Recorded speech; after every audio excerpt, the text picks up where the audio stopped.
The mission of Jill's Homestead is to bring luxury goods to the rural lifestyle.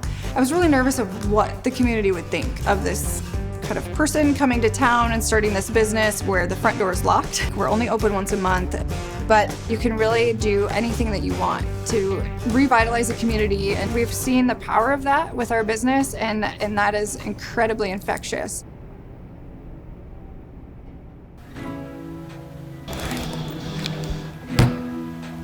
Jill's Homestead started with actually this pair of earrings that I'm wearing right now. I just one day wanted to try something different. I had some time off of work and wanted to tap into my creative side.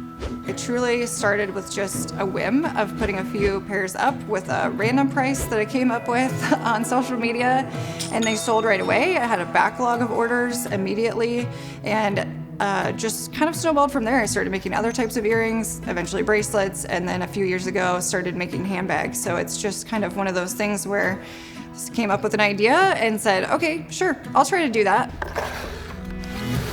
I really love that we have an all-women environment and that we're all self-taught. And it's just a group of really strong women, and I really appreciate every talent that they lend to the workshop.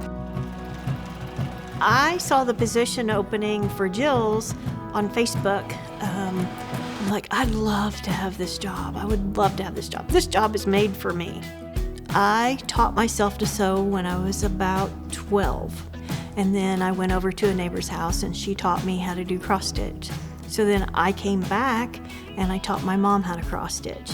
And that memory is really special to me because my mother and I were not very close. So the bad part is when I moved here, I'd left Texas. I lived in Texas for a while and I had to leave through a women's shelter, so I had nothing. So it is really special to me to be able to do this. Once a month, we open our doors to the public. We call it an open house. We're open for 4 hours. We usually have people lining up at the door well before we open. Hi, everybody. Thank you for coming.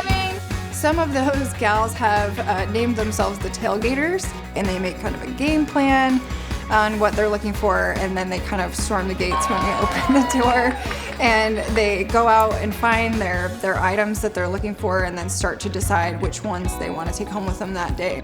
The energy is always extremely lively at the open houses. Some people are driving from 6, 8, 10 hours just to be there with us for a few hours, sometimes staying overnight and pouring back into the community. We're really passionate about supporting our community, supporting our neighbors in town and outside of town. It's really, really important to me that they don't just come to Jill's Homestead and leave, that they go and head out and eat and shop and buy flowers and anything else that they want to do while they're in town to really show Sheraton is more than a dot on the map.